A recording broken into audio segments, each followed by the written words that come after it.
क्षण कर्म चेतन बंधकारु, कर्म के अवसान का कह कर स्वरूप यथार्थ जग का, जो किया उपकार है उसके लिए जिन वाणी माँ को वंदना शत बार है, वंदना शत बार है, वंदना शत बार है। वज्झायाणं नमो लोये सौवसाहुणं।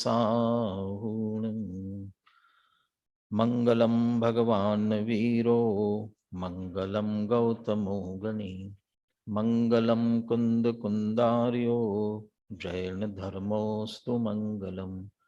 सर्वमंगल मांगल्यम सर्वकल्याणकारकम, प्रधानम सर्वधर्माणां जैनम जयतु शासनम। वंदितु सर्वसिद्धे ध्रुवमचलमणोवमं गदिं पत्ते, वोच्छामि समयपाहुळ मिनमो सुध केवली भणिदम्।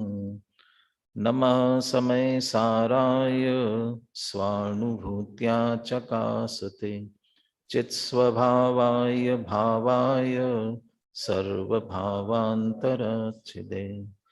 अनंत धर्मणस्तत्त्वं पश्यन्ति प्रत्यगात्मनः, अनेकान्तमयी मूर्ति नित्यमेव प्रकाशताम्।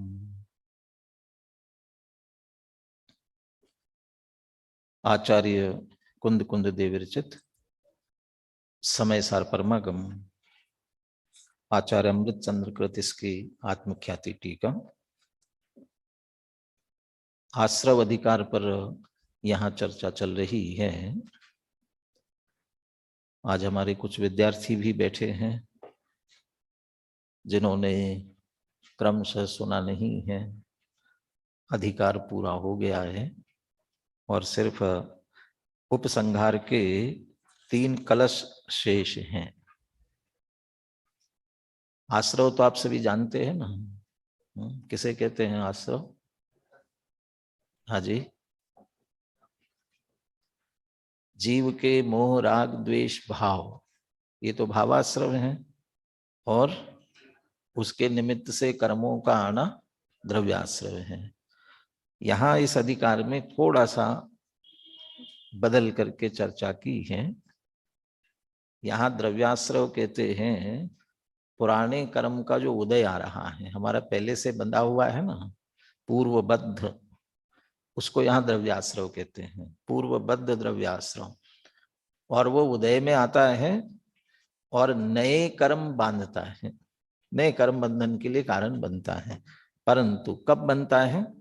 पुराना आया हुआ उदय जब जीव बीच में मोह राग द्वेष करे, राग द्वेष हो नहीं करे, तो हो नहीं और करे में क्या अंतर होगा? करे का मतलब ये है मैं मोही हो गया, मैं रागी हो गया, मैं द्वेषी हो गया, ऐसी उल्टी मान्यता के द्वारा मिथ्यात्व सहित राग द्वेष करे, उसका नाम है मोह राग द्वेष करे। माने उदय आया, मोह राग द्वेष किया, तो फिर नया आश्रव बंध होगा। यदि कदाचित आ रहा है, पहले के तो सबके हैं, ज्ञानी भी होगा, हो जाएगा, लेकिन उसके पहले तो सबके बंधे हैं, वो आया लेकिन इसने उसमें मोह राग द्वेष नहीं किया, तो क्या किया कि अपने आत्मा का आश्रय लेकर के उसमें स्थित रहा। और जिस अपने आत्मा का आश्रय लेना है, वो आत्मा जिसका लक्ष्य ज्ञानी करते हैं, जिससे सम्यक दर्शन ज्ञान चारित्र प्रकट होता है, उस आत्मा को विषय करने वाला नय कौन सा नय होता है मालूम है?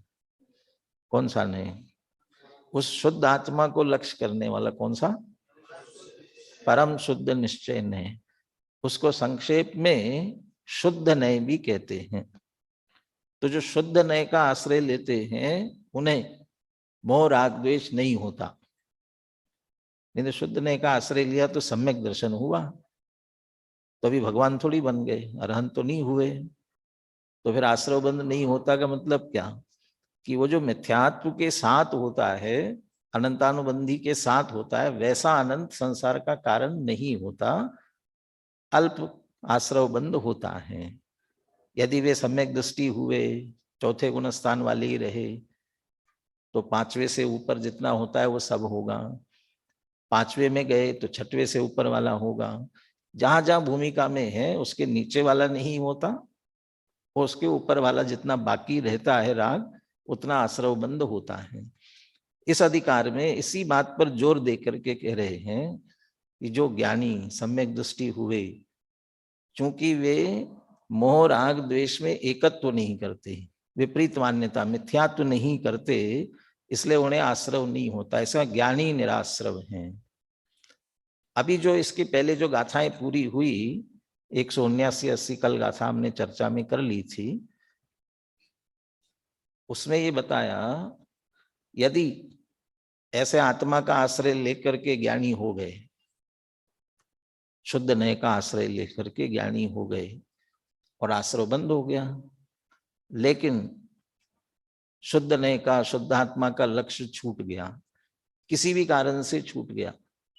अब छूट गया, फिर यदि छूट गया तो फिर मिथ्या दृष्टि हो गई, फिर मोह राग द्वेष करने लगे, तो फिर क्या होगा कि उन्हें आश्रय होगा। माने शुद्ध नय का लक्ष्य जब तक है तब तक निराश्रव है, निर्बंध है, और शुद्ध नय का आश्रय छूटा, फिर से आश्रय बंद शुरू हुआ। ये कैसे आते हैं, ये कैसे आते हैं, कि उसमें उदाहरण दिया हुआ है। जैसे कोई हम भोजन ग्रहण करते हैं, तो हमारा ग्रहण किया हुआ भोजन हमारी जठराग्नि पाचन करने के लिए होती ना, उसके द्वारा वो कर्म रूप से परिणमित हो जाती है और हमारे साथ बंधती है। माने वो मांस, हड्डी, रक्त इत्यादि के रूप में अपने आप परिणमित होती है। ऐसे जीव मिथ्या दृष्टि अज्ञानी हुआ, वे कर्म आते हैं और ज्ञानावरणादि रूप से स्वयं फिर जीव के साथ में बंधते हैं। ये पिछले गाथा की चर्चा थी। अभी हम गाथा का पाठ भी करेंगे पद्यानुवाद के साथ में। हमने गाथा और टीका पढ़ ली थी, सीधे गुरुदेव का उदाहरण पढ़ेंगे इसके संदर्भ में, और फिर कलशों की चर्चा प्रारंभ होगी। और इन कलशों में आज दो ही चर्चा रहेगी, दो कलशों में चर्चा रहेगी। शुद्ध नय का आश्रय करने पर सम्यक दर्शन, ज्ञान, चारित्र, मोक्ष मार्ग, मुक्ति है, और यदि छोड़ दिया तो संसार है। इसलिए ज्ञानी तो नहीं छोड़ते हैं, ज्ञानियों को छोड़ना नहीं चाहिए, माने उसका आश्रय किए रहना चाहिए। और ऐसा आश्रय करने वाला ज्ञान कैसे पूर्णता को होकर के सम्यक ज्ञान रूप परिणमता और पूर्णता को प्राप्त होता है, उस ज्ञान की महिमा करेंगे। ये तो अमृतचंद्र आचार्य की हर अधिकार के अंत में इस तरह से ज्ञान की महिमा करते हैं। वो ज्ञान की महिमा वाला एक कलश होगा, और उससे संबंधित जो चर्चा गुरुदेव के प्रवचन आदि की आएगी वो अपन यथा समय पढ़ते हुए चलेंगे। तो थोड़ा सा आपको ध्यान आवे, इसलिए मैंने इतनी चर्चा की, और आपको थोड़ा आज बांध करके भी रखना है इस अधिकार के पूरा होने तक। यानी 3 कलश अपन पूरा करेंगे, तो आपको कुछ ख्याल भी नहीं होगा, पढ़ते जाए तो मन भी नहीं लगेगा, इसलिए मैंने इतना बता दिया आपको। अब 179-80 गाथा जिस पर हमें आगे पढ़ना है, ये दोनों गाथा पद्यानुवाद के साथ में पाठ कर रहे हैं, आप सब भी ध्यान से सुने।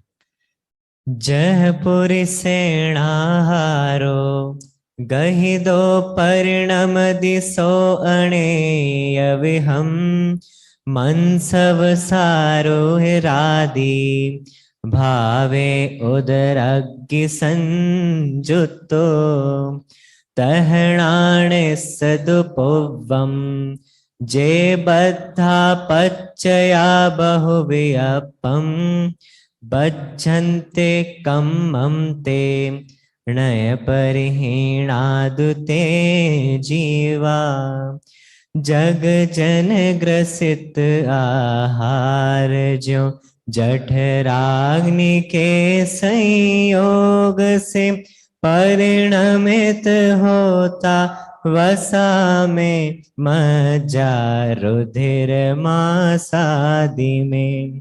शुद्ध नय परिहीन ज्ञानी के बंधे जो पूर्व में, वे कर्म प्रत्यय ही जगत में बांधते हैं कर्म को। अनुशीलन में पेज नंबर 70 नंबर पेज पर गुरुदेव श्री का उद्धरण है। अब इतनी चर्चा कर ली है तो आपको ख्याल में आ जाएगी बात। जब ज्ञानी शुद्ध नय से च्युत होता है तब उसे मिथ्यात्व अनंतानुबंधी संबंधी रागादि भाव का सद्भाव होता है। शुद्ध नय से च्युत होता है। जब शुद्ध नय का आश्रय किया था, शुद्ध नय का माने शुद्ध नय के विषयभूत शुद्ध आत्मा का, जिसे छड़ालाकार कहते हैं ना, पर द्रव्यन्ते भिन्न आप में रुचि सम्यक तो भला है। ये जो पर द्रव्य से भिन्न, अभी आएगी सभी चर्चा विस्तार से और आगे भी, तो वो लेकिन उस शुद्ध आत्मा से फिर च्युत हुआ, तो जो मिथ्यात्व अनंतानुबंधी का अभाव हुआ था वो फिर से आ जाता है, फिर से सद्भाव होता है। आहा, जहां स्वभाव की रुचि छूटी व राग की रुचि हुई, वहां फिर उसे मिथ्यात्व अनंतानुबंधी राग द्वेष होने लगता है।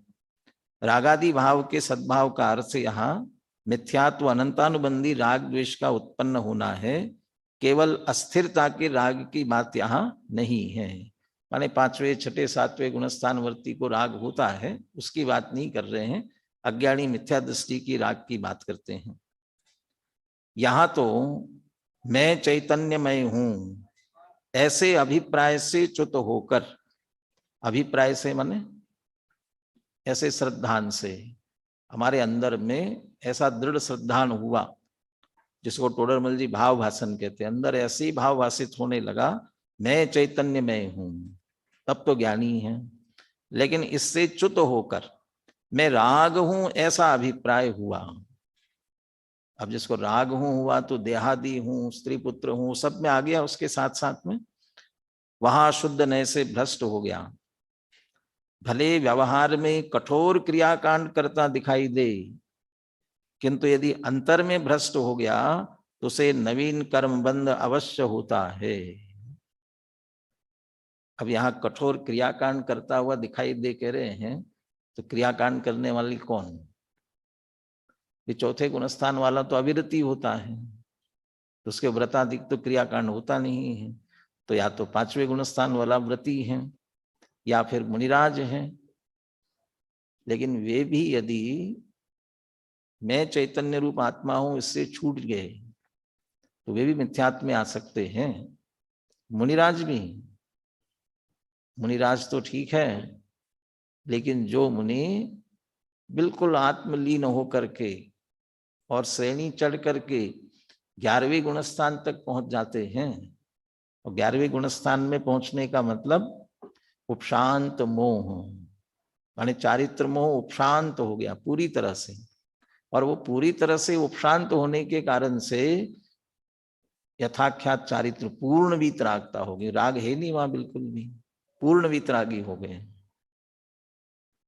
वीतरागी तो हो गए, लेकिन ज्ञानावरण दर्शनावरण अंतराय का अभाव नहीं हो पाता है, तो इसलिए अनंत चतुष्टय नहीं होता।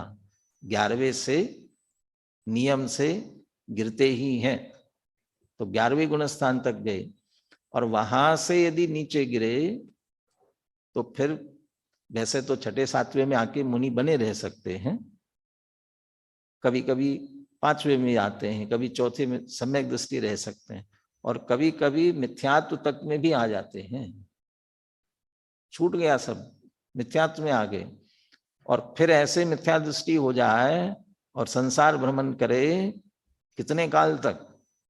अर्ध पुद्गल परावर्तन काल तक। इतना बहुत लंबा काल है अर्ध पुद्गल परावर्तन, इतना काल फिर से संसार में भ्रमे, तो वे भी मिथ्या दृष्टि हो सकते हैं। तो सामान्य जो सम्यक दृष्टि है वो तो उससे छूटकर मिथ्या दृष्टि हो ही सकता है, किसी भी कारण से, अनेकों बार अनेक कारणों से भ्रम हो जाते हैं। अब आप तो दुकानदारी तो है नहीं आपकी, अब आप कमरों में ताले लगा के तो आते नहीं, यहाँ तो निश्चिंत रहते हो। लेकिन समझो आप कमरे में ताला लगा के आ रहे हैं, ताला लगाया और थोड़ा आगे गए, ऐसा समझो ना बहुत महंगा आईफोन और क्या क्या होता है पता नहीं, और एप्पल का और किस किस का महंगा से महंगा फोन है, और आप कमरे में छोड़कर आए हैं और भी यहाँ से जा रहे हैं, अलाउ नहीं ले जाना, तो ताला लगा के चलो। ताला लगा के थोड़ा आगे गए और आपको शंका हुई ताला लगाया कि नहीं लगाया हमने, और जब ताला लगाते हो ना तब भी देखते हो खींच करके भाई पक्का लगा कि नहीं, कहीं खुला नहीं रह जाए, और आपने अच्छी तरह खींच के नक्की किया कि हाँ लगा है, अब तो विश्वास हो गया ना। तो पक्का विश्वास हो गया मतलब ताला लगाने के संदर्भ में आपको सम्यक दर्शन हो गया, मिथ्या तो नहीं रहा, उल्टी मान्यता नहीं रही। लेकिन थोड़ी दूर गए और भूल गए, एकदम से लगा नहीं, पता नहीं लगाया कि नहीं लगाया, हो जाता है। अब ये जो हुआ इसका अर्थ क्या है, क्यों हुआ? अरे अभी आपने अच्छी तरह खींच करके देखा था, विश्वास किया था, लेकिन भ्रम हो जाता है कि नहीं अंदर बहुत महंगी चीज रखी है, एक बार और चल कर देखते हैं। तो आप लौट कर वहां तक आए वापस वहीं, तो इसका अर्थ है आपने ही जाना था, माना था अच्छी तरह से, लेकिन फिर से संशय हुआ, शंका हुई, वापस भ्रम हो गया। ऐसा ही शुद्ध आत्मा के संदर्भ में भी मैं शुद्ध आत्मा हूं ऐसा निर्णय किया, लेकिन हो जाता है भ्रम, संशय आदि खड़े हो जाते हैं। वरिष्ठ वाले भी है ना, सम्यक ज्ञान किसे कहते हैं? प्रमाण किसे कहते हैं? सम्यक ज्ञानम प्रमाणम। वह सम्यक शब्द किसके लिए दिया ज्ञान में? संशय विपर्य व्यवसाय के निराकरण के लिए। क्यों निराकरण किया? समारोप होने से, समारोप का विरोधी है सम्यक ज्ञान, तो और वो संशय विपर्य व्यवसाय, और ये पुनः यदि आ जाते हैं इसका मतलब वो मिथ्या ज्ञान हो जाता है। तो आपके जैसे अनेक लौकिक कार्यों में जाने हुए में संशयादि होते हैं तो वापस मिथ्या हो जाता है, ऐसे आत्मा के संदर्भ में भी संशयादि हो जाते हैं और फिर वह मिथ्या दृष्टि हो जाता है। और जब मिथ्या दृष्टि हुआ, अब यहाँ ये कह रहे हैं कि कठोर क्रियाकांड करता दिखाई दे तो मुनिराज हो, और क्रियाकांड बाहर से भले देख तो सबको लगेगा ये तो बहुत बढ़िया मुनिराज है, कर्मों का क्षय कर रहे हैं, लेकिन मिथ्यात्व में आ गए तो वापस मिथ्यात्व अनंतानुबंधी सारा कर्म बंधन वापस शुरू हो गया। तो उसे नवीन कर्म बंध अवश्य होता है। आत्मा सदा ज्ञानानंद स्वभावी वस्तु है, उसके स्वभाव की दृष्टि में रहना ही शुद्ध नए में रहना है। स्वभाव की दृष्टि में रहना का मतलब ऐसे ही स्वभाव वाला मैं हूं, ऐसी श्रद्धा, ऐसा विश्वास, ऐसी प्रतीति, इसमें रहना, इसका मतलब है शुद्ध नए में रहना, शुद्ध नए का आश्रय लेना, तथा उससे छूटकर दयादान आदि पर्याय की रुचि हो जाना शुद्ध नए से भ्रष्ट होना है। हम आत्मा का लक्ष्य करके मोक्ष मार्ग पर आगे बढ़ रहे हैं और फिर कहीं कदाचित लगने लग जाए कि नहीं व्रत उपवास कर रहे हैं इससे ये सारा हो रहा है, तो वो व्रत उपवास क्रियाकांड की रुचि हो गई और आत्मा की रुचि छूट गई, तो फिर मिथ्या दृष्टि हुए, शुद्ध नए से च्युत हुए, तो फिर आश्रय और बंद होना शुरू हो जाता है। बस इसीलिए अब 122 नंबर का कलश, इसीलिए ये निष्कर्ष, और ये निष्कर्ष अभी तो इस प्रकरण के अनुसार कह रहे हैं, लेकिन बनारसी दास जी तो इस सारे निष्कर्ष को और बहुत बड़े निष्कर्ष के रूप में कहने वाले हैं। अभी यहाँ जो मूल कलश में कहा है उसे हम पढ़ते हैं, 122वां कलश।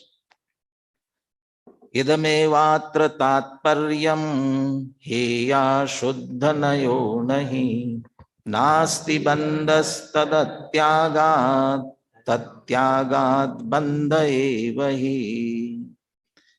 ये जो सारी चर्चा कही इसमें एक ही तात्पर्य है, इदम एव अत्र तात्पर्यम, अत्र इदम एव तात्पर्यम, यहाँ बस इतना ही तात्पर्य है। इतनी चर्चा करने के पीछे बस इतना ही तात्पर्य है। क्या चर्चा की? ज्ञानी निराश्रव है और जो अज्ञानी है उसे आश्रवबंध होता है। इसका मतलब क्या? इसका मतलब है हेया शुद्ध नया नहीं, शुद्ध नए हेय नहीं है। और हेय नहीं है का मतलब उपादेय है। अस्थि से कहेंगे तो उपादेय है, और उपादेय माने क्या करना है? शुद्ध नए को उपादेय माने प्रकट करना है, ग्रहण करना है। ऐसा है ना, संवर, निर्जरा और मोक्ष 7 तत्वों में अपन कहते हैं ना हे गे उपादेय। बताओ कौन कौन से तत्व उपादेय हैं? 7 तत्वों में कौन कौन से तत्व उपादेय हैं? संवर, निर्जरा, मोक्ष, ठीक है ना? बस। हाँ, अरे जीव को ही भूल गए तो संवर निर्जरा होंगे ही कहां से? अच्छा, जीव, संवर, निर्जरा, मोक्ष सब एक से उपादेय हैं? नहीं, क्या अंतर है? संवर निर्जरा एक देश उपादेय और मोक्ष पूर्ण उपादेय, और जीव तत्व अब उसको एक देश कहेंगे, सर्वदेश कहेंगे, तो जीव तत्व को क्या कहेंगे हम? परम उपादेय। तो ऐसा कह करके हम क्या कहना चाहते हैं? संवर निर्जरा तो पर्याय में प्रकट करना है, तो प्रकट करने की अपेक्षा उपादेय है। मोक्ष पूर्ण रूप से पूर्ण दशा प्रकट करनी, इसलिए पूर्ण उपादेय है। और जीव तत्व प्रकट क्या करना? हम स्वयं ही तो है, फिर कैसे उपादेय हूं? जीव तो है लेकिन मैं जीव हूं ऐसा जानते नहीं है, मानते नहीं है। तो ये ग्रहण करने की अपेक्षा, आश्रय की अपेक्षा, तो यही ग्रहण करने योग्य। और यहां शुद्ध नहीं कह करके यही कहना चाहते हैं, दृष्टि बदलो। ये कहते हैं ना, दृष्टि बदली तो सृष्टि बदल जाती है। लोग में तो बार बार ये कहते हैं ना, बी पॉजिटिव, हमेशा खुश रहना है तो बस सकारात्मक सोच रखो, बी पॉजिटिव। यहां भी यही कहना चाहते हैं। अभी मैं देह हूं, राग हूं, द्वेष हूं, दुखी हूं, कर्म से बंधा हूं, ये सब नेगेटिव है, नकारात्मक, क्योंकि ऐसा है ही नहीं ना, हमारा स्वरूप नहीं है ऐसा। तो जैसा है वैसा माने ना। तो क्या है? मैं चैतन्य स्वरूप आत्मा हूं, और ये चैतन्य स्वरूप आत्मा ऐसा दिखाने वाला जो नए है उसका नाम शुद्ध नए है। वो है ही नहीं है, वो उपादेय। उपादेय माने यही मैं, उसका आश्रय करना, परम उपादेय माने यहां समझ ली शुद्ध नहीं माने जीव तत्व, सर्वोत्कृष्ट ऐसा हमारा शुद्ध आत्मा, वह है नहीं है। वेरी, बस इतना ही समझाना चाहते हैं। इदमेव अत्र तात्पर्यम, बस इतना ही तात्पर्य है। क्यों? क्यों है ये?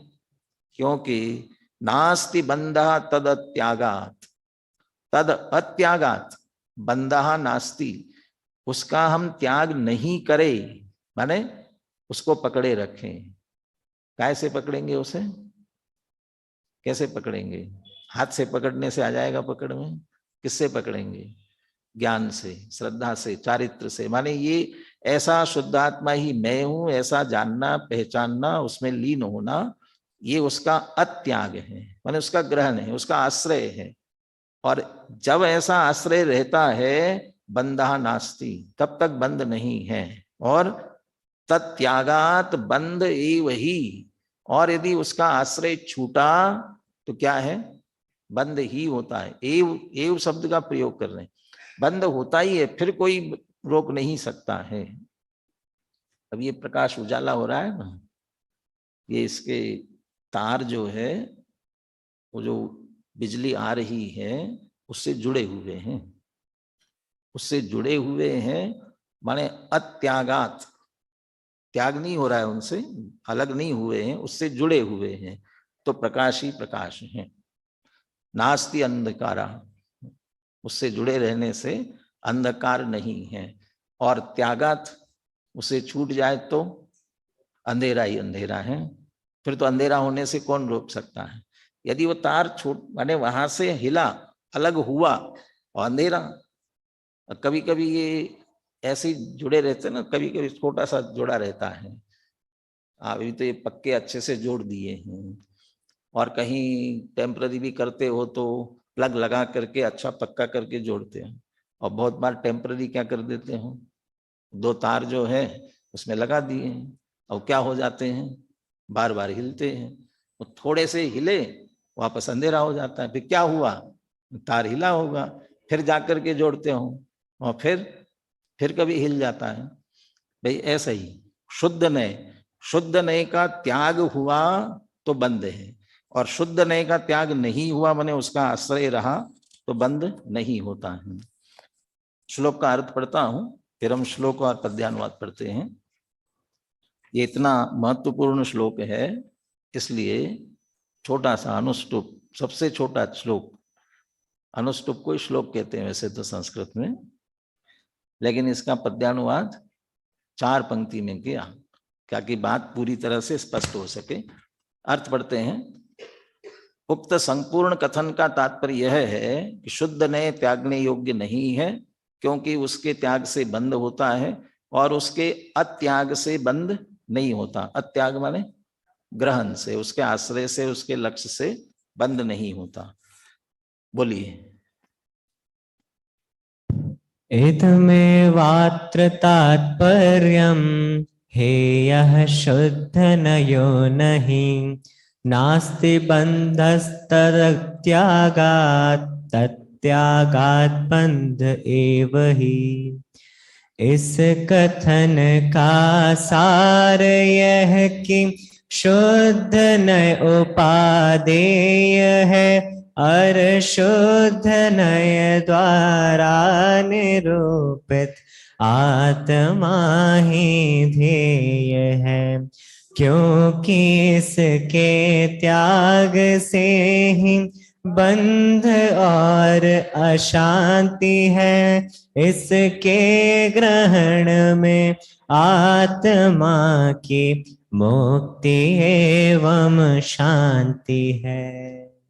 वो बंद कहने से ख्याल में नहीं आता है, बंद हाँ हो रहा होगा बंद, अकेले बंद की बात नहीं है, अशांति है, आकुलता व्याकुलता है, राग द्वेष के परिणाम है।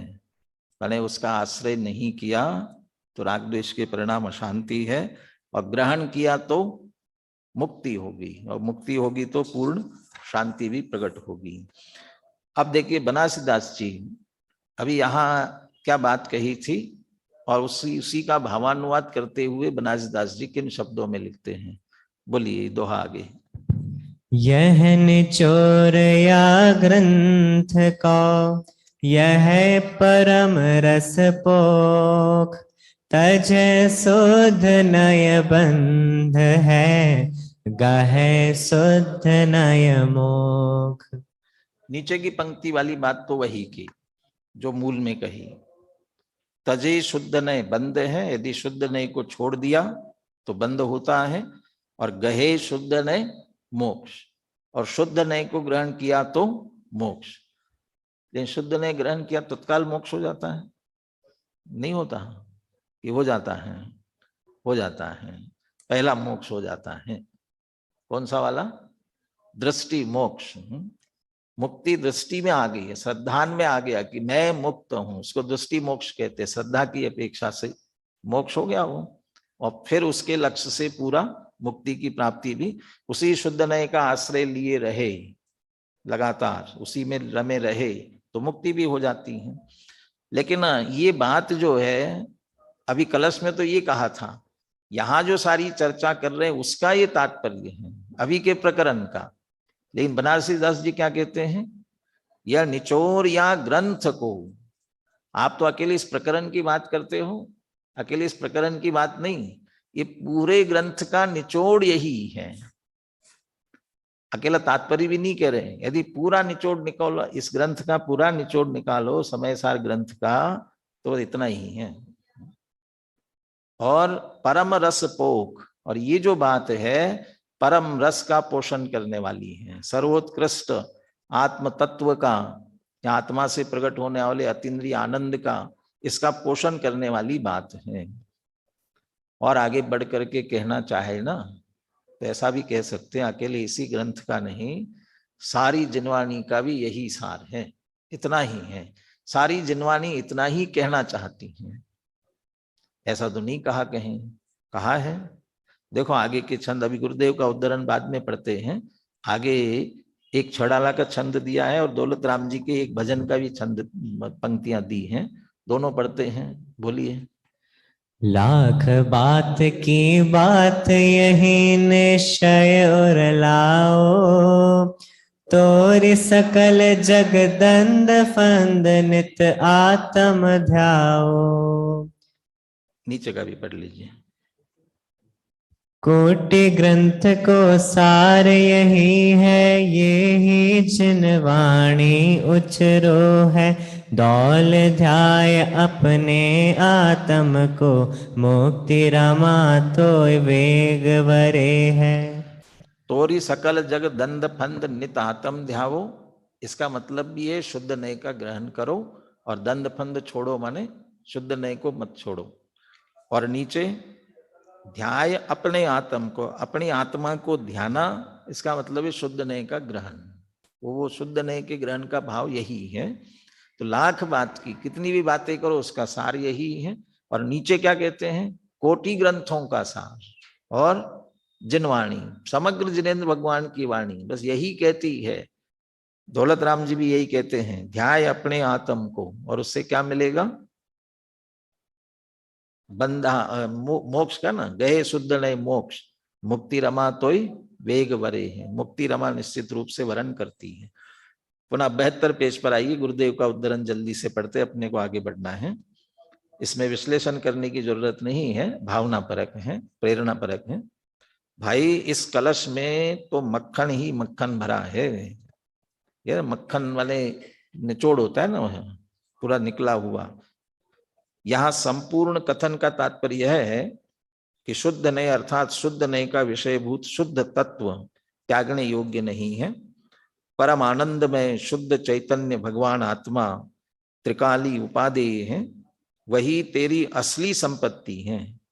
किसी के पास 2-5 करोड़ की लौकिक संपत्ति इकट्ठी हो भी जावे तो उससे क्या, उसमें कुछ तथ्य नहीं है।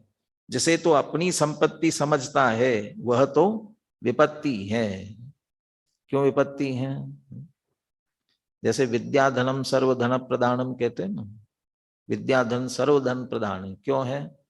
न चौर्यहार्यम न च भ्रातृभाज्यम न च भारकारी, न राजा कोई चुरा सकता है।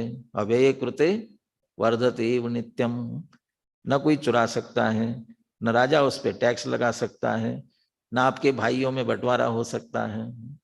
तो आत्मा रूपी धन ऐसा है।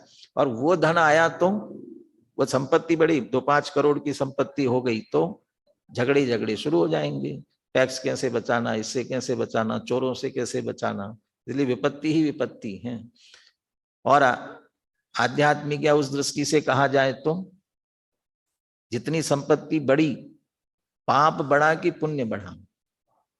पाप बढ़ा है, पुण्य के उदय से आ रही है, पाप कैसे बढ़ा? ये परिग्रह है ना, तो जितना बढ़ेगा उतना परिग्रह माने पाप बढ़ता गया। तो बहुत अधिक है माने पाप बढ़ता जा रहा है। हाँ, इतना है कि आप उसमें कितना एकत्व करते हो, भोगने में लगाते हो, त्यागने में लगाते हो, दान में, वो अलग बात है। लेकिन विपत्ति है। धन संपत्ति की बात की, यह शरीर भी धूल धानी ही है। धूल धानी माने ये सब मिट्टी से ही तो बना हुआ है। नहीं, ये क्या सज धज की मौत की सहजादी आएगी और ये मिट्टी है, मिट्टी में मिल जाएगा, सब बोलते हो ना, मिट्टी है, धूल धानी ही है। इसमें भी मेरा चैतन्य स्वरूप नहीं है। अंतर में विद्यमान पुण्य पाप का भाव भी तेरी वस्तु नहीं है, क्योंकि आश्रव भाव है। इसमें चैतन्य का अंश नहीं है, अतः ये भी जड़ ही है। इस प्रकार सर्वज्ञ देव की दिव्य ध्वनि का सार यह है कि शुद्ध चैतन्य घन स्वरूप भगवान आत्मा ही एकमात्र उपादेय है। यह किसी भी कारण से छोड़ने योग्य नहीं है, तथा जिस राग को अनादि से पर्याय में उपादेय मान रखा है वह एक क्षण को भी ग्रहण करने योग्य नहीं है, क्योंकि उसी राग से ही निरंतर आश्रव बंद हो रहा है। वो हमारा स्वरूप नहीं, स्वभाव नहीं है। और राग स्वभाव नहीं है तो देहादिक हमारे स्वभाव कहाँ है? इसलिए उसे छोड़कर एक शुद्ध नहीं का विषयभूत शुद्ध आत्मा ही हमारे लिए उपादेय है। ये इस कलश की चर्चा हुई। अब 123वां कलश। अब इसी बात को दृढ़ता प्रदान करने वाला कलश काव्य लिखते हैं। धीरोदार महिम्न्यनादि निधने बोधे निबध्नं धृतिं त्याज्या शुद्ध नयोन जातु कृतिभिः सर्वंकषा कर्मणाम् तत्रस्था स्वमरीचि चक्रमचिरात् संरत्य निर्यद्बहिः पूर्ण ज्ञान घनौघमेकमचलं पश्यन्ति शान्तं महम्। दूसरी पंक्ति है त्याज्या शुद्ध नयो न। शुद्ध नय त्याज नहीं है। क्यों नहीं है? क्योंकि शुद्ध नय है कैसा? धीरोदार महिम्नि अनादि निधने बोधे निबध्नं धृतिम। बोधे, बोध माने वैसे तो ज्ञान, बोध ज्ञान कहलाता है, लेकिन अपन सम्यक दर्शन ज्ञान चारित्र तीनों को भी कह सकते हैं। बोध माने अपना स्वरूप, स्वभाव, उसमें बोध है। निबध्नं धृतिम, धृतिम निबध्नं, धृति अपनी परिणति, अपने स्वभाव को निबध्नं बांधते हुए, माने ज्ञान में अपने स्वभाव को बांधता हुआ, माने ये स्वभाव ही हमारा है, ऐसे ज्ञान में लाता हुआ। कौन लाता है? कौन सा दृष्टिकोण, कौन सा नय कि शुद्ध नय। और जिस ज्ञान में हमें बांधना है वो ज्ञान कैसा है? तीन विशेषण दिए, धीर उदार महिम्नि अनादि निधने। धीर और उदार जिसकी महिमा है और अनादि निधन है। ज्ञान कैसा है? धीर है, उदार है और जिसकी महिमा अनादि निधन है। क्योंकि ज्ञान कब से है और कब तक रहेगा? गुस्सा आता है आपको, कब आता है और कब तक रहता है? नहीं, बहुत आता है, बहुत भी आता होगा, लेकिन थोड़ी देर आता है और चला जाता है। और ज्ञान कब आता है और कब जाता है? ये हमेशा आता, अनादि निधन है। और कैसा है? धीर और उदार। अभी धीर और उदार को थोड़ा गौण रखो, क्योंकि गुरुदेव के उद्धरण में बहुत अच्छे से आने वाला है। धीर और उदार कैसे हैं उसकी चर्चा आने वाली। ऐसे ज्ञान में अपनी परिणति को रोकता हुआ ऐसा शुद्ध नहीं। तो अपनी परिणति को ऐसे ज्ञान में रोकता हुआ क्या करता है? ये दूसरी पंक्ति में अंतिम शब्द दिए हैं, सर्वंकषा कर्मणाम। कर्मणाम सर्वंकषा, कर्मों का सर्वनाश करने वाला है, कर्मों को पूरी तरह से रहित करने वाला ऐसा शुद्ध नहीं है। क्योंकि मुक्ति तक ले जाने वाला उससे बंध नहीं होता। इसलिए कर्म नाम सर्वंकषा, कर्मों का सर्वंकष, सर्वथा नाश करने वाला ऐसा शुद्ध नय। न जातु कृति भी त्याज्या। कृति भी, कृति शब्द कह करके यहाँ थोड़ा ज्ञानी धर्मात्मा पुरुषों को लिया, जिन्होंने कृति कर ली है, जीवन में कुछ किया है, अपना आत्मा का आश्रय करके धर्मात्मा हुए हैं। ऐसे ज्ञानियों को शुद्ध नय कभी छोड़ने योग्य नहीं है। तो जो शुद्ध नय समस्त कर्मों का नाश करने वाला है, अपने को ज्ञान से जोड़ के रखता है, ज्ञान स्वरूप आत्मा में रखता है। और ज्ञान कैसा है हमारा? धीर, उदार और अनादि निधन, ऐसे ज्ञान में जोड़ करके रखता है। और ऐसे उस शुद्ध नय में स्थित होने वालों को और क्या होता है? ज्ञान बस वहां जोड़े रखता है? नहीं, तत्रस्था, उसी शुद्ध नय में स्थित होने वाले ही। अभी तो इसका आश्रय किया, त्याज्य नहीं है इसलिए लक्ष्य किया। तो पहली बार जो लक्ष्य करते हैं ना, उसको संवर कहते हैं। शुद्धता की अभी उत्पत्ति हुई, वो संवर। और फिर उसी में लीन रहे तो क्या होगा? शुद्धता की वृद्धि, निर्जरा।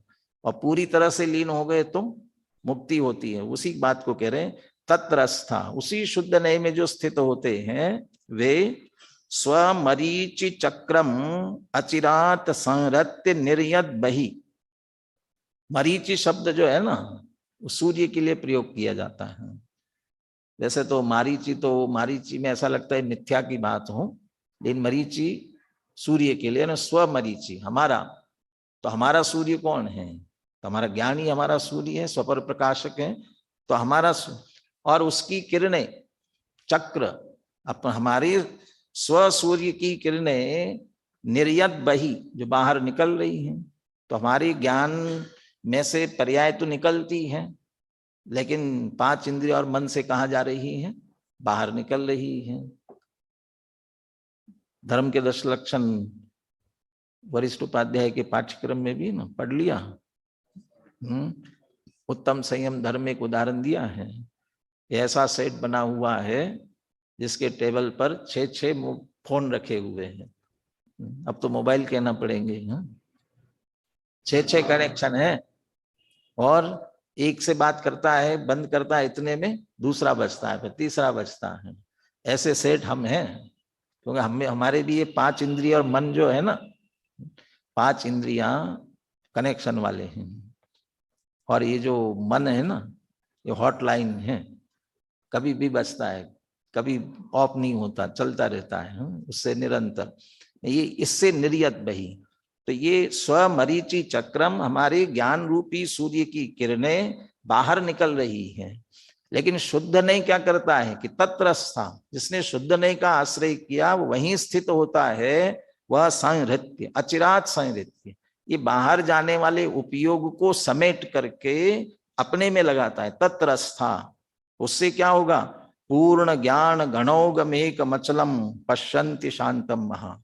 तो फिर वे पूर्ण ज्ञान के समूह ऐसे एक अचल शांत, ऐसा जो तेज पुंज अपना स्वरूप है, अनंत चतुष्टयात्मक स्वरूप प्रकट हो जाता है और उसे वे देखते हैं। पश्यन्ति, प्राप्त होते हैं, अनंत चतुष्टय रूप हो जाते हैं, माने पूर्णता को प्राप्त होते हैं। माने ये शुद्ध नय का ये फल है। शुद्ध नय से ये का मोक्ष होता है, सीधा कहा ना। इसलिए त्याज्य न त्याज्य, इसलिए ऐसे शुद्ध नय को कभी भी छोड़ना नहीं चाहिए। अर्थ पढ़ता हूं, फिर अपन कलश और पद्यानुवाद एक बार दोहराते हैं। धीर उदार की बात हम गुरुदेव के प्रवचन उसमें उद्धरण में पढ़ेंगे। धीर और उदार महिमा वाले अनादि निधन ज्ञान में स्थिरता करता हुआ समस्त कर्मों के समूह को नष्ट करने वाला शुद्ध नय धर्मात्मा ज्ञानी पुरुषों द्वारा कभी भी छोड़ने योग्य नहीं है। क्योंकि शुद्ध नय में स्थित पुरुष बाहर निकलती हुई अपनी ज्ञान किरणों के समूह को अल्पकाल में ही समेटकर पूर्ण ज्ञान गण के पुंज रूप एक अचल शांत तेज पुंज को देखते हैं, अनुभव करते हैं और उसके अनुभव से पूर्णता की ओर जाते हैं, पूर्णता को प्राप्त करते हैं। बोलिए कलश और पद्यानुवाद बोलिए। धीरोदार महिम्यनादि निधने बोधे निबध्नन्धृतिं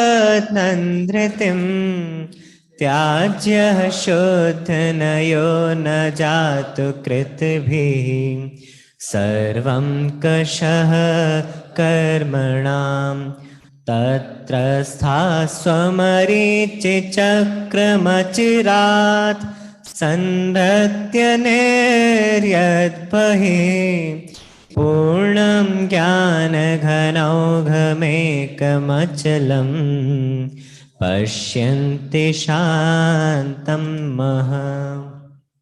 धीर और उदार महिमा युक्त अनादि अनंत जो उस ज्ञान में स्थिरता करे अर कर्म नाशक भाव जो सद्ज्ञानियों को कभी भी वह शुद्ध नयना है। वे ज्ञान घन एक अचल आत्म ज्ञानियों का गेय है। गुरुदेव का उद्धरण अर्थ के नीचे ही यही दिया है। देखो भगवान आत्मा धीर एवं उदार हैं। तो धीर उदार ज्ञान की बात थी कि भगवान आत्मा की बात थी? तो शुद्ध नय का विषय यदि ज्ञान है तो भगवान आत्मा ही है। ज्ञान स्वभावी शुद्ध आत्मा है, इसलिए आत्मा कहो ज्ञान कहो एक ही बात है। धीर यानी शाश्वत स्थिर एवं चला चलता रहित, तथा उदार अर्थात विश्व के समस्त ज्ञेयों को एक साथ जानने की सामर्थ्य से सहित है, इतना उदार है, सारे लोकालोक को जानता है। तथा विशेष बात यह है कि वह सबको एक साथ जाने तो, किंतु उनका करे कुछ भी नहीं। ये उसकी उदारता, धीरता। ऐसी गजब की उदारता उस ज्ञान स्वभाव में है। या उदार का अर्थ लौकिक अर्थ से भिन्न है। लोक में उदार उसे कहते हैं जो दानादि द्वारा लोकोपकार के काम करता है, उसे उदार कहते हैं। ये भी दान धर्म वाले नहीं, दान नहीं, उत्तम त्याग धर्म, उसमें ऐसा लिखा है। लोक में किसे उदार कहते हैं? जो कहीं होटल में गए और आपके चाय का आपके बिल भी उसने दे दिया तो उदार है, और वहां आपके साथ गया और उसका बिल आपको चुकाना पड़ा तो आप क्या कहेंगे? बड़ा कंजूस है। वो लौकिक उदारता की उसकी बात नहीं। या फिर अरे उतना उदार की दान देता रहता है, वो उसकी भी उदारता नहीं है।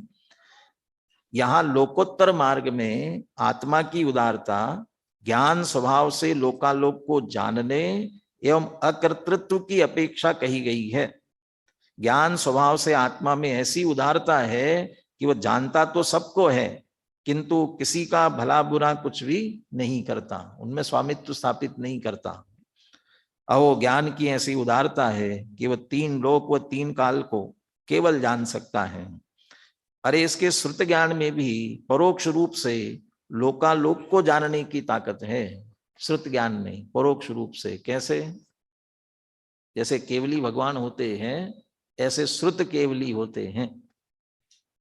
अंतिम श्रुत केवली कौन थे? भद्रबाहु थे ना। वो क्या श्रुत केवली थे? माने पूरे द्वादशांग, अपनी पूरी जनवाणी है, पूरे द्वादशांग के ज्ञाता थे। और द्वादशांग में पूरे लोकालोक का निरूपण है। माने उस द्वादशांग के माध्यम से सारे लोकालोक को जानते हैं। भगवान ने बताया, द्वादशांग में निबद्ध किया और उसके माध्यम से जानते हैं। इसलिए एक श्रुत ज्ञान से भी परोक्ष रूप से लोकालोक को जानने की ताकत है। शक्ति रूप से तो उदार है ही, ज्ञान की निर्मल पर्याय की भी ऐसी उदारता है कि उसमें लोकालोक ज्ञात हो। यहाँ कहते हैं कि धीर व उदार जिसकी महिमा है, ऐसे अनादि निधन ज्ञान में स्थिरता कराने वाला तथा कर्मों का नाश करने वाला शुद्ध नए धर्मात्मा पुरुषों के द्वारा कभी भी छोड़ने योग्य नहीं है। अर्थात त्रिकाली ध्रुव ज्ञायक स्वरूप आत्मा का आश्रय कराने वाला एवं उसी में स्थिर कराने वाला शुद्ध नए धर्मी पुरुषों के द्वारा कभी भी छोड़ने योग्य नहीं है। और छूट गया तो वापस मिथ्यात्व में आएंगे, फिर वापस बंद और संसार बढ़ता जाएगा। अभी इसमें थोड़ा बनासदास जी का, जयचंद जी छाबड़ा के भावार्थ में भी कोई नई बात नहीं है, और बनासदास जी का चंद भी अभी गौण करते हुए 124वां, जैसा कि अमृतचंद्र आचार्य हर अधिकार के प्रारंभ में भी सम्यक ज्ञान की महिमा करते हैं और अधिकार के अंत में भी पुनः सम्यक ज्ञान की महिमा करते हैं। तो ये महिमा वाला छंद है।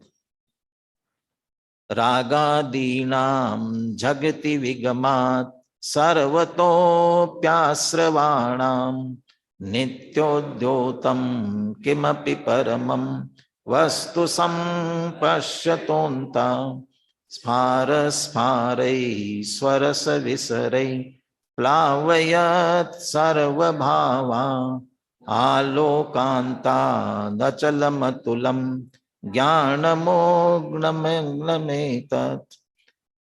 अंतिम शब्द है ज्ञानम उन्मग्नम एतत्। एतत् ज्ञानम उन्मग्नम, ऐसा ज्ञान जो है, मग्न हुआ माने पूरा, उन्मग्न माने प्रकट हुआ। ज्ञान ऐसा प्रकट होता है। कैसा ज्ञान प्रकट होता है? चूंकि यहाँ आश्रव अधिकार है, इसलिए आश्रव को दूर करता हुआ।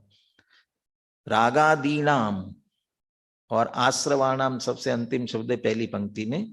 रागादीनाम आश्रवाणाम, रागादि जो आश्रव भाव है, उन आश्रव भावों का झगिति विगमात सर्वतः, सर्वतः झगिति विगमात, सर्व ओर से अच्छी तरह से, झगिति तत्काल ही, विगमात नाश करने से, दूर करने से। माने ज्ञान रागादि आश्रवों को दूर करता हुआ। अभी पुनः तो सम्यक दर्शन सम्यक ज्ञान हुआ तो तत्काल रागादि दूर होके वीतरागी सर्वज्ञ बन जाते हैं क्या? तत्काल तो नहीं बनते। फिर सर्वतः विगमात कैसे कह रहे हैं? रागादि आश्रवों का सर्व ओर से दूर करते हुए, विगम दूर करने से, नाश होने से। तो कहाँ नाश हुआ? तो कहते पहले दृष्टि में नाश हुआ। यदि सम्यक ज्ञान हुआ है तो दृष्टि में नाश हुआ, श्रद्धा की अपेक्षा। श्रद्धान में मैं चैतन्य स्वरूप आत्मा हूं आया, उसमें रागादि बिल्कुल दिखाई नहीं देते हैं। वर्णादि अनुरागादि ते निज भाव को न्यारा किया, तो ऐसा शुद्ध आत्मा दिखता है उसकी अपेक्षा। और केवल ज्ञान हुआ तो, पूर्ण ज्ञान हुआ तो केवल ज्ञान हुआ तो उसके पहले नियम से वीतरागता होती होती है। तो सर्व आश्रमों को तत्काल दूर करने से और नित्य उद्योतम किमपि परमम वस्तु संपश्यन्तो अंतः अंतः संपश्यतः, रागादि आश्रमों को तो छोड़ दिया तत्काल, और अंतरंग में अच्छी तरह से देखते हुए, जानते हुए, उसमें लीन होते हुए क्या देख रहे हैं? नित्य उद्योतम किमपि परमम वस्तु, कुछ ऐसी परम वस्तु है कि जो अंदर नित्य उद्योत रूप है। श्रीमद जी ने लिखा एक जगह, जलहल ज्योति स्वरूप तू केवल कृपा निदान, बीजू कईयों केट लूं कर विचार तो पाम। जलहल ज्योति स्वरूप, निरंतर जागृत। आप सो जाओगे जाकर के, लेकिन ज्ञान सोएगा नहीं, ज्ञान बराबर जागृत रहेगा। आप सो जाओगे और आपको सपने दिखाता रहेगा, आपने जो जो किया होगा सब याद आता जाएगा, दिखता जाएगा। ज्ञान जागृत है निरंतर, नित्योद्योतम, आत्मा निरंतर उद्योत रूप है। ऐसे एक सर्वोत्कृष्ट वस्तु उसके अंतरंग में देखते हुए, तो रागादि से रहित होकर के उसे अंतरंग में देखते हुए स्फार स्फारई स्वरस विसरई, अच्छी तरह से विस्तार से प्रकट होता हुआ और अपने निज रस के विस्तार के द्वारा, माने स्वर अपनी स्व की महिमा आने से, उसी में लीन होने से और अच्छी तरह से विस्तृत होते होते प्लावयत सर्व भावान, सर्व भावों को आप्लावित करता हुआ। तो ज्ञान सर्व भावों को आप्लावित करेगा, अपने में मग्न करेगा। तो क्या करेगा? माने जानेगा, सर्व भावों को जानते हुए। कहां तक के सर्व भावों को? मात्र लोक के कहने नहीं, आलोकांतात, लोकाकाश के भी आगे तक, लोकाकाश के अंत तक भी, आलोकांतात माने सारे लोकालोक को जानते हुए। अचलम अतुलम ज्ञानम, और वो ज्ञान कैसा है? अचल है, अतुल है। क्योंकि एक बार पूर्ण प्रकट हो जाए, केवल ज्ञान हो जाए, तो फिर कभी भी नष्ट नहीं होता, अचल है इसीलिए।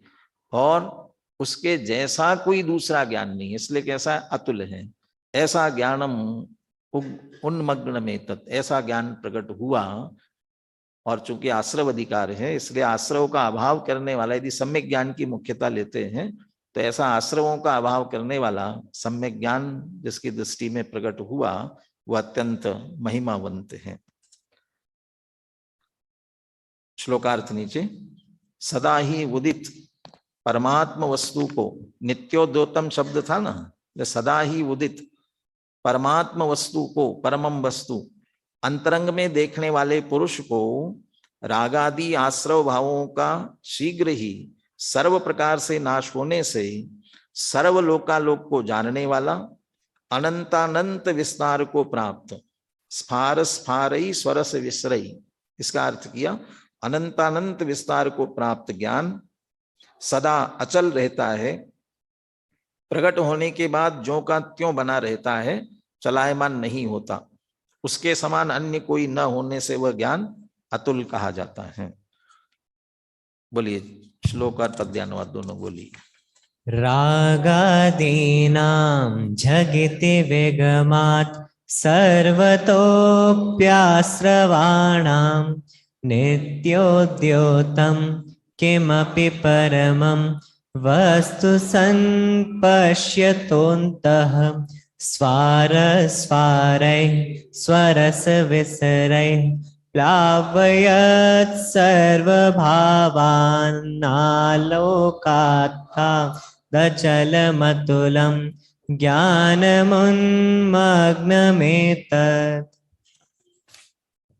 निज आत्मा जो परम वस्तु उसे जो पहचानते, अरे उसी में जो नित रमे, अरे उसे ही जो जानते।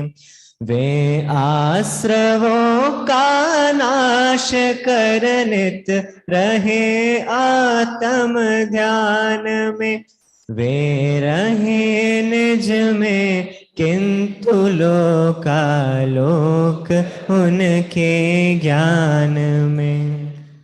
वे रहे निज में किंतु लोकालोक उनके ज्ञान में है। सकल गे ज्ञायक तदपि निजानंद रसलीन।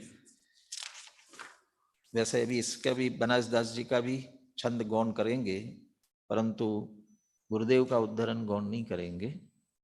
उसमें कुछ केवल ज्ञान की महिमा की बात आई। सारा लोकालोक सर्वभावान प्लावयत सर्वभावान, ऐसा केवल ज्ञान सबको जानता देखता है।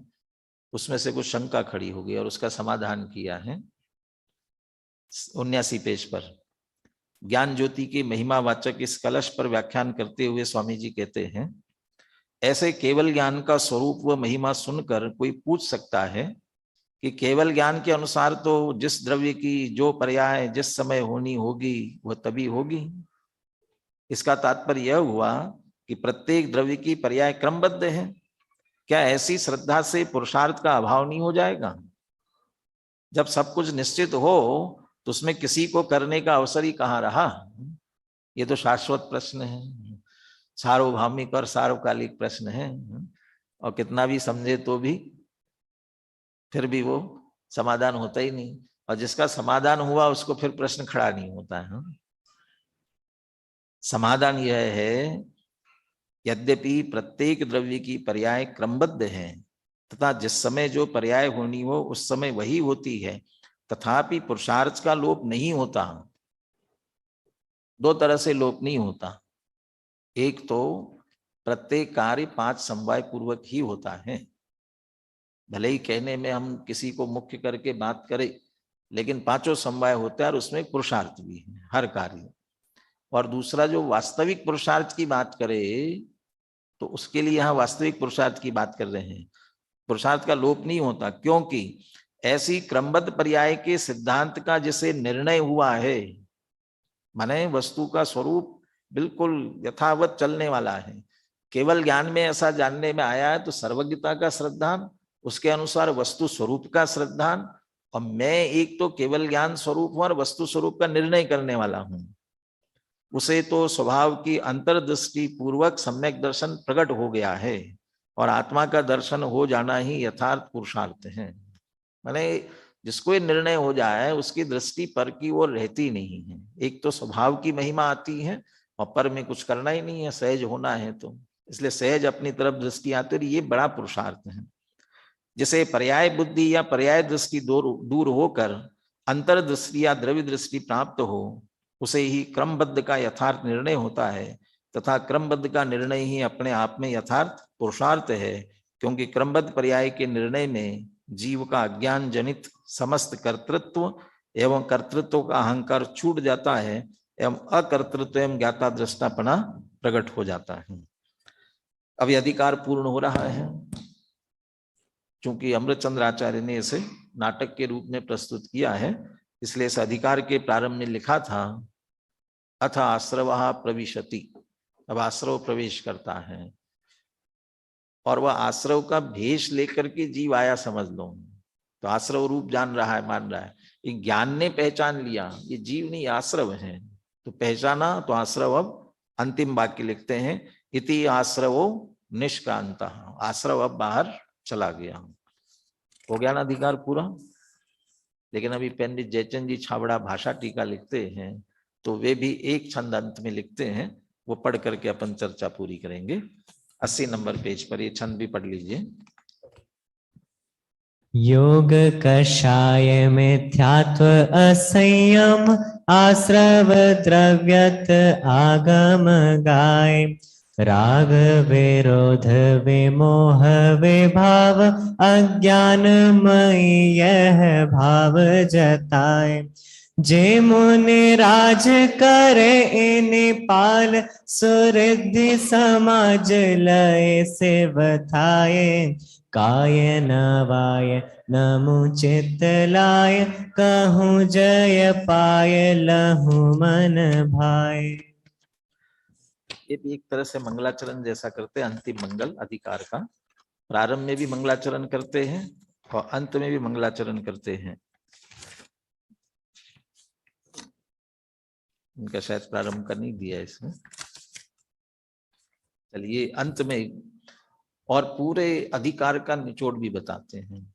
इस अधिकार के प्रारंभ में द्रव्याश्रव बताया, भावाश्रव बताया और उसका अभाव करने की बात की।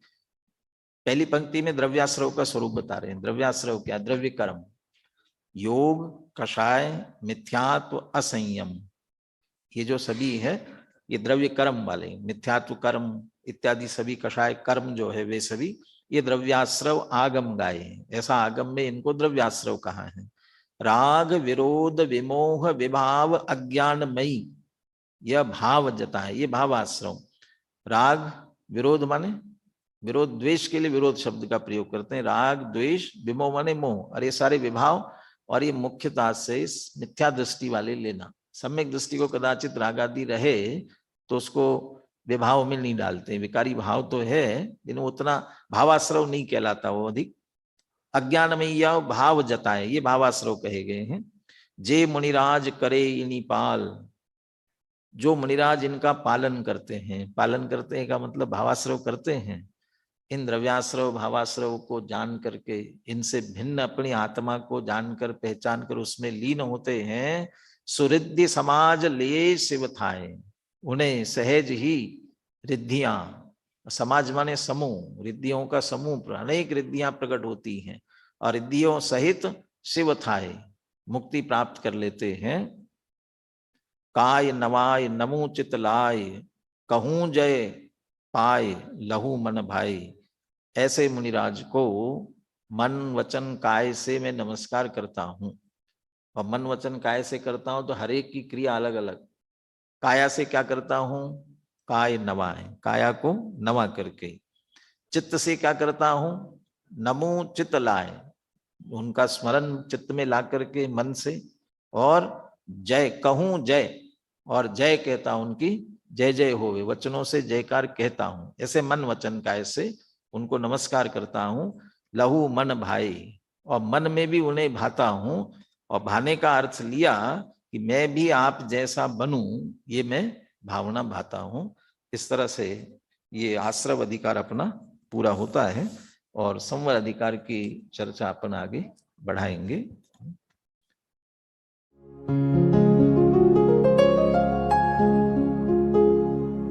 निज निधि निज में बताए, यह अनंत उपकार है उसके लिए जिन वाणी माँ को वंदना शत बार है, वंदना शत बार है, वंदना शत बार है।